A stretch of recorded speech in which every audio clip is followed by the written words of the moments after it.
মুসলমানদের ধরে ধরে দেখছেন মার কোল থেকে সন্তানগুলো কেড়ে নিয়ে বাচ্চাগুলোকে গর্দান কেটে জমিনের মধ্যে ফেলে দিল।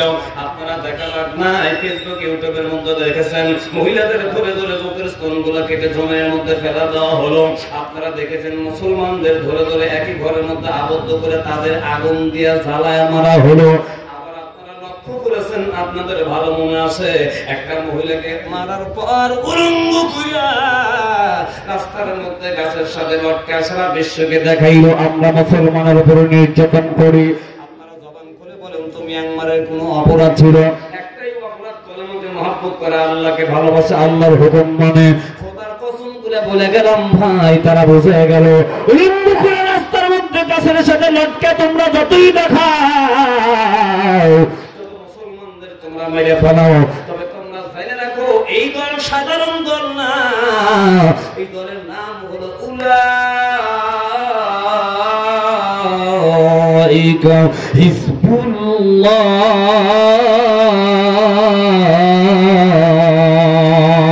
আল্লাহু আকবার। এই সৈনিক আসল সৈনিক উলাইকা হিজবুল্লাহ, আল্লাহর সৈনিক, আল্লাহর মনোনীত বান্দা, আল্লাহর প্রেমিক। এরা জীবন দিবে বটে, কোন জাতির সামনে তারা মাথা নত করবে না। একটা কারণ তাদের মধ্যে কলেমা আছে, দুনিয়া সব হারবে, কলেমা তারা মুসলমান ছাড়তে পারবে না। এটি জোরে জোরে বলা যাবে কি ঠিক কিনা? আপনারা জবান খুলে বলেন তো কলেমার প্রতি প্রেম ভালোবাসা রাখা দরকার আছে না নাই? কলেমা দিয়ে নামাজ পড়া লাগবে, কলেমা দিয়ে রোজা রাখা লাগবে, কলেমা দিয়ে। একটি কথা আপনাদের মাঝে বোঝাই, এই যে আপনারা জাউশা গেরার মধ্যপাড়া আপনারা মসজিদ বানাইছেন, আল্লাহ কয় মসজিদ যারা বানালো তাদের জন্য আমি জান্নাত সংস্কার করব। মসজিদের মধ্যে এমন একটা জায়গা নির্ধারণ করা আছে, ওই জায়গার মধ্যে কোনো বান্দা গিয়ে অবশ্যই যদি হাজিরা দেয়, আল্লাহ কয় জীবনের গুনাহগুলো আমি রব্বুল আলামিন তার মাফ করে দেই। শোনা লাগবে, বোঝা লাগবে। আমি আপনাদের মাঝে প্রশ্ন রাখতে চাই, এই মসজিদ আমাদের জন্য এত সম্মানিত ঘর, আল্লাহ তাআলা আমাদের বানানোর অনুমতি দিল।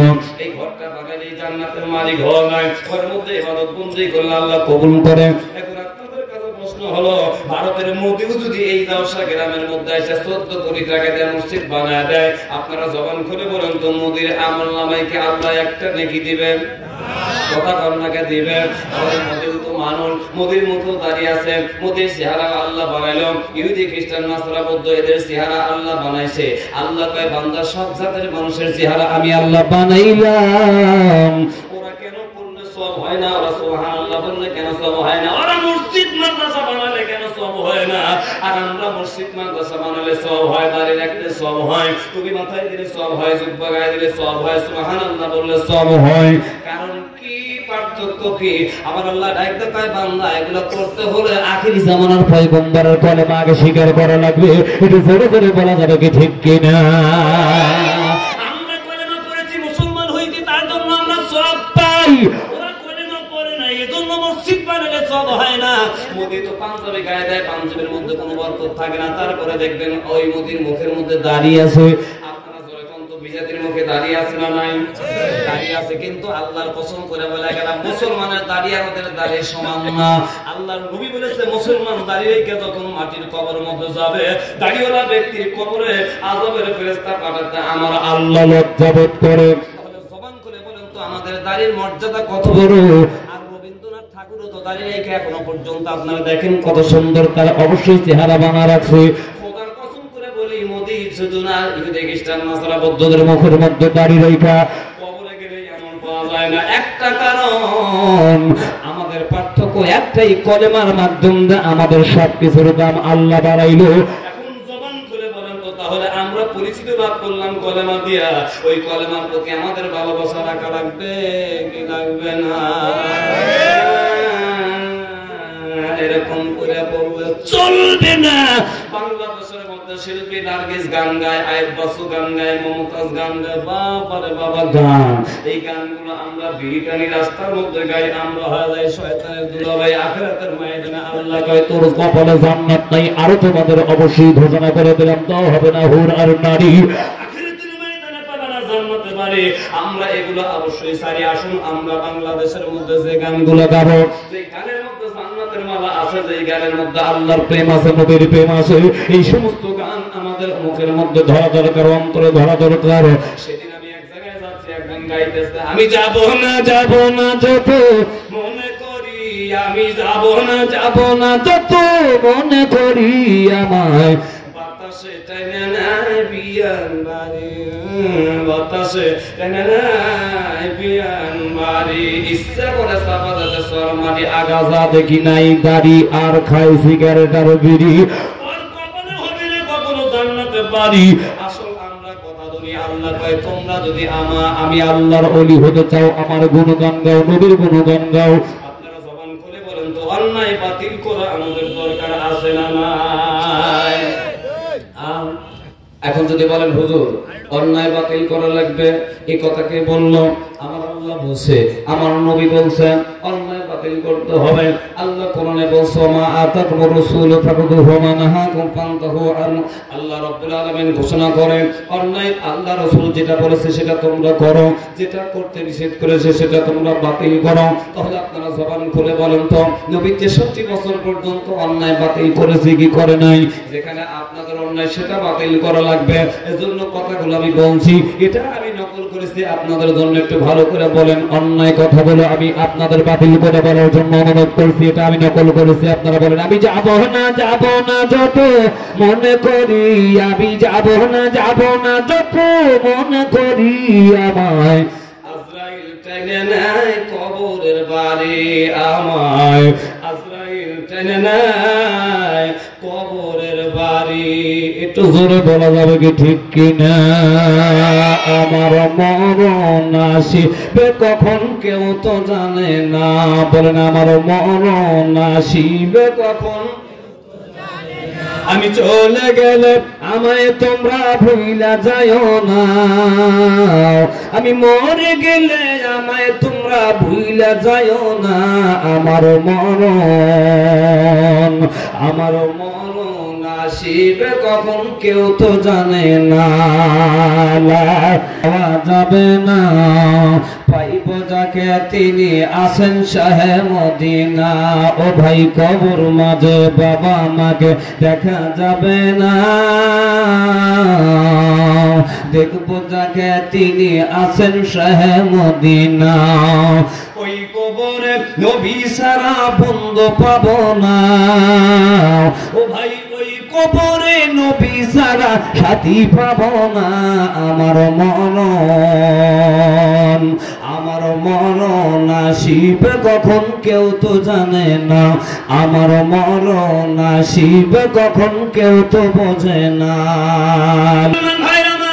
আমি মসজিদ সম্পর্কে আলোচনা করব। আমরা যদি মসজিদ বানাতে চাই আখিরি জামানার পয়গম্বর নবীকে আমাদের আগে মহব্বত আর ভালোবাসা থেকে কলেমা পড়া লাগবে। এখন আমি আপনাদের মাঝে জানাই আল্লাহ তাআলা ডাক দিয়ে কয় বান্দা তোমরা যদি আমাকে পেতে চাও আমার নবীকে তোমরা ভালোবাসো। প্রথম নাম্বার হলো আমরা যদি আল্লাহ ওয়ালা হতে চাই তাহলে আমার আল্লাহ ডাক দিয়ে কয় বান্দারে তোমাদের ধর্ম আমি ইসলাম দিবেন, ইসলাম ধর্মের মধ্যে আসা লাগবে, তারপরে মসজিদ মাদ্রাসা বানালে কবুল হয়।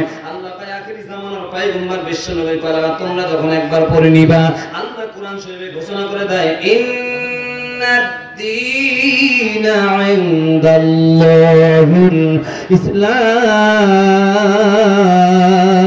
ইসলাম। আল্লাহু আকবার।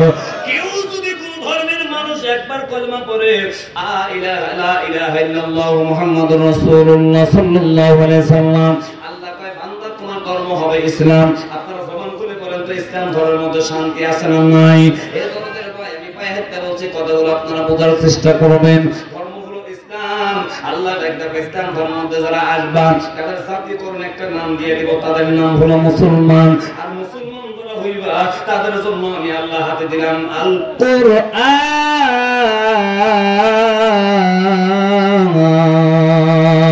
আল্লাহু আকবার। আচ্ছা জবান করে বলেন তো কোরআন শুধু মুসলমানের জন্য নয়, অবশ্যই মুসলমানের জন্য। এই কোরআন শরীফ আল্লাহ একটা কয় যারা মুসলমান তাদের জন্য আমি আল্লাহ কোরআন দিয়ে দিলাম। বান্দাগুলো হিসাব করে তোমরা দেখো কোরআন শরীফ তোমরা যখন ধরবা আমি রব্বুল আলামিন তোমার বন্ধু হয়ে পাশে বসে যাব। প্রেমিক প্রেমিকা বারবার কথা বললে প্রেম বাড়ে, প্রেমিক প্রেমিকা যত কথা বলে আপনারা জবান করে বলেন মহব্বত বাড়ে না বাড়ে? অবশ্যই বাড়ে। প্রথমে বললেন যা আস্তে আস্তে যত বাড়াবেন তত আপনার প্রতি প্রেম বাড়বে, এজন্য তার জন্য জীবন দেয়। আল্লাহ কয় বান্দা আল্লাহ আমার সাথে যারা প্রেম করতে চাও তারা যেন আমার সাথে কথা বলো। এটা দাদারে ভাই, আল্লাহর সাথে কথা বলতে হলে পরিচিত হওয়া লাগবে, আপনার মাধ্যম ধরা লাগবে। আখিরি জামানার পয়গম্বর বিশ্ব নবীকে আগে কলেমা পড়ে মুসলমান হওয়া লাগবে।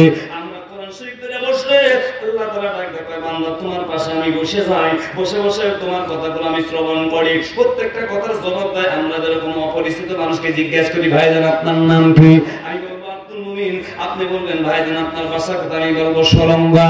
সব এটা যদি অ্যানসার দেব, আল্লাহ তাআলা ডাকবে বান্দা এভাবে তোমরা যখন আমার কথা বলো, আমার সাথে কথা কোরআন শরীফ তেলাওয়াত করো, আমি রব্বুল আলামিন পাশে বসে বসে তোমার সাথে আমি কথা বলি আর অ্যানসার দিই, উত্তর দিই। বান্দারে শুধু উত্তর দেই না, করতে থাকো, প্রতিটা হরফের বিনিময়ে 10টা করে নেকি আমি আল্লাহ তোমার আমলনামায় দিতে থাকি। এটা জোরে জোরে বলা যাবে কি সুবহানাল্লাহ? প্রমাণ করে বলেন তো, এই কোরআন যদি বিজাতি পড়তে বসে আল্লাহ কি বসবে? কথা পায় না। হিন্দু যদি কোরআন শরীফ রাখতেন 24 ঘন্টা পড়ে, আল্লাহ ডাকতে পায় বান্দা ওর পাশে গিয়ে বসবো, তার কথা আমি শুনবো না, অ্যানসার দেব না। কারণ হলো সম্পর্ক করতে হলে আখিরি জামানার পয়গম্বরের মাধ্যমে আল্লাহর সাথে সম্পর্ক করা লাগবে। আখিরি জামানার পয়গম্বর বিশ্বনবীর সাথে সম্পর্ক করা লাগবে। এটা বড়দের ভাই, এজন্য আমি আপনাদের পায়ে হাত দিচ্ছি, অবশ্যই মহব্বতের খাতিরে ভালোবাসা আর জবান দিয়ে সুন্দর করে বুঝবেন এই কথাগুলো। আল্লাহ কয় বান্দা খবরদার যারা মুসলমান হইছে, ওয়ালা তাকুনু মিনাল মুশরিকিনা মিনাল্লাযিনা ফাররাকু দীনাহুম ওয়া কানু শিয়া কুল্লু হিজবিন বিমা লাদাইহিম ফারিহুন।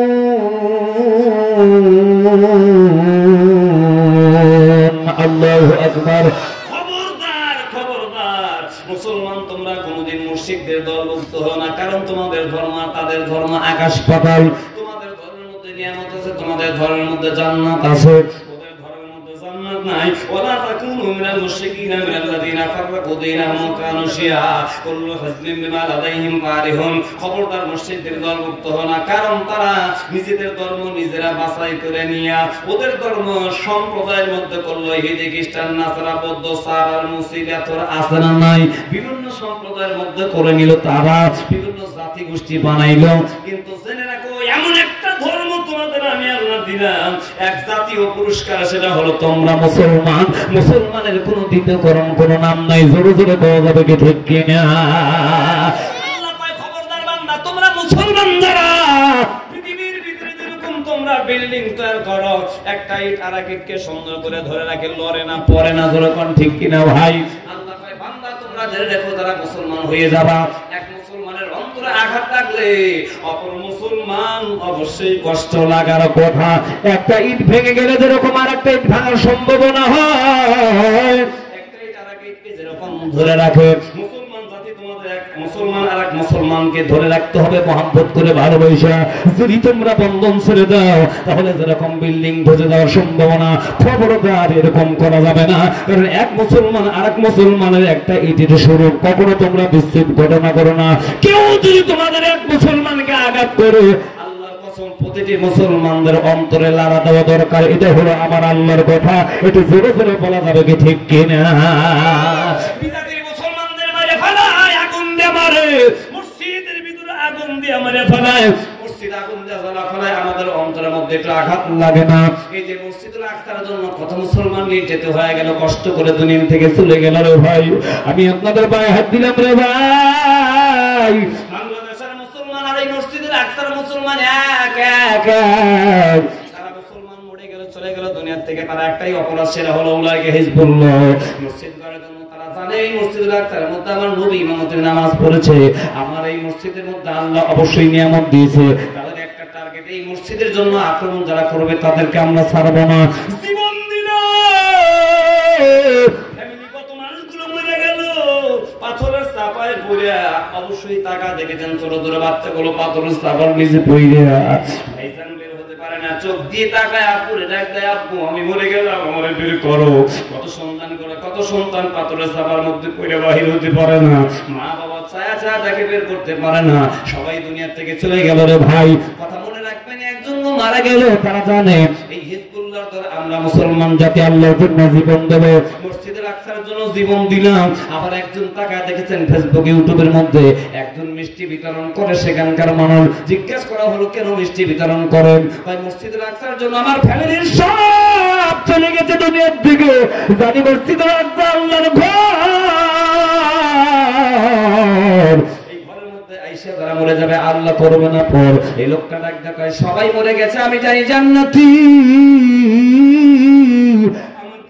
সব মানুষ জান্নাতি হওয়ার কারণে আমি খুশি হইয়া সবার মাঝে মিষ্টি বিতরণ করতেছি।